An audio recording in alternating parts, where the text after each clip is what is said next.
తిరుమలలో భక్తుల రద్దీ కారణంగా అలిపిరి వద్ద వాహనాలు బారులు తీరాయి. అక్కడి తాజా పరిస్థితిని మా ప్రతినిధి నారాయణప్ప ప్రత్యక్ష ప్రసారం ద్వారా అందిస్తారు. షాహీన్, తిరుమలలో భక్తుల రద్దీ పెరిగింది. వైకుంఠ ద్వార దర్శనం రేపటితో ముగియనుండడంతో భక్తులు అధిక సంఖ్యలో తరలి వచ్చారు. 17, 18, 19 ఈ 3 రోజులకు సంబంధించి నిన్ననే దర్శన టోకెన్లు పూర్తి అయ్యాయి. ఈ నేపథ్యంలో ఈ రోజు రేపు 2 రోజులు దర్శనం ఉన్న భక్తులందరూ భారీగా తిరుమలకు చేరుకుంటున్నారు. దీంతో భక్తుల రద్దీ అమాంతం పెరిగిపోయింది. మనం ఒకసారి గమనించవచ్చు, తిరుపతిలోని అలిపిరి టోల్గేట్ వద్ద, సప్తగిరి టోల్గేట్ వద్ద ఉన్నాం. ఈ సప్తగిరి టోల్గేట్ వద్ద వాహనాలు భారీని తీరిన దృశ్యాలు కూడా చూడొచ్చు. ఇప్పటికే వైకుంఠ ద్వారా సర్వదర్శనానికి సంబంధించి టికెట్లు పొందిన భక్తులతో పాటు ఈరోజు అధికంగా మరింత మంది భక్తులు తరలి వచ్చారు. టీటీడీ ఉద్యోగులకు అంటే మరో 2 రోజుల్లో వైకుంఠ ద్వార దర్శనం ముగియనున్న నేపథ్యంలో టీటీడీ ఉద్యోగులకు వారి ఉద్యోగులకు గుర్తింపు కార్డు, అదేవిధంగా వారి కుటుంబ సభ్యులకు దర్శనాలు అవకాశం కల్పించడంతో టీటీడీ ఉద్యోగులు కూడా భారీగా ఈరోజు తిరుమలకు చేరుకుంటున్నారు. ఈ నేపథ్యంలోనే సొంత వాహనాలతో పాటు ఆర్టీసీ బస్సుల్లో కూడా అధిక సంఖ్యలో భక్తులు తరలి వస్తుండటంతో ఆర్టీసీ బస్సుల కూడా సప్తగిరి తనిఖీ కేంద్రం వద్ద బార్లు దృశ్యాలు మనం ఒకసారి చూడొచ్చు.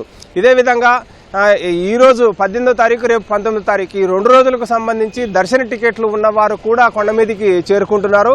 సాధారణంగా వైకుంఠ ద్వారా సర్వదర్శనానికి సంబంధించి ఈ రోజుకు 42,000 మందికి, రేపటికి 47,000 మందికి సర్వదర్శన టోకెన్లు జారీ చేశారు. అదేవిధంగా 300 రూపాయల ప్రత్యేక ప్రవేశ దర్శనానికి సంబంధించి రోజుకు 14,000 చొప్పున టికెట్లు జారీ చేసిన నేపథ్యంలో అటు సర్వదర్శనము, అదేవిధంగా ప్రత్యేక ప్రవేశ దర్శన టికెట్లు పొందిన వారు అందరూ తిరుమలకు చేరుకుంటుండడంతో వాహనాల రద్దీ ఇక్కడ సప్తగిరి టోల్గేట్ వద్ద వాహనాల రద్దీ పెరగడమే కాకుండా తిరుమలలో కూడా రద్దీ అమాంతంగా పెరిగిపోయింది. అదేవిధంగా 19వ తారీఖుతో రేపటితో వైకుంఠ ద్వార సర్వదర్శనం ముగియనున్న నేపథ్యంలో 20వ తారీఖుకు సంబంధించి తిరుపతిలో సర్వదర్శన టోకెన్లు జారీ చేయలేదు.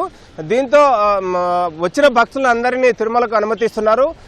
వైకుంఠ క్యూ కాంప్లెక్స్లో భక్తులు వేచి ఉండేలా చేసి ఆ తర్వాత ముందు వచ్చిన వారికి ముందు వచ్చిన రీతిలో 20వ తారీఖు దర్శనం కల్పించాలని తిరుమల తిరుపతి దేవస్థానం నిర్ణయం తీసుకునే నేపథ్యంలో 20వ తారీఖు దర్శనానికి సంబంధించి వచ్చే భక్తులు కూడా ఈరోజే తిరుమల కొండకు చేరుకుంటుండడంతో అటు సప్తగిరి తనిఖీ కేంద్రం వద్ద కావచ్చు, ఇటు తిరుమలలో కావచ్చు భక్తుల రద్దీ అమాంతం పెరిగిపోయింది. అదేవిధంగా రేపటితో వైకుంఠ ద్వార దర్శనాలు ముగియనుండడంతో 20వ తారీఖుకు సంబంధించి భక్తుల రద్దీ మరింత పెరిగేందుకు అవకాశం ఉందన్న అంచనాతో తిరుమల తిరుపతి దేవస్థానం ప్రత్యేక చర్యలు చేపట్టింది.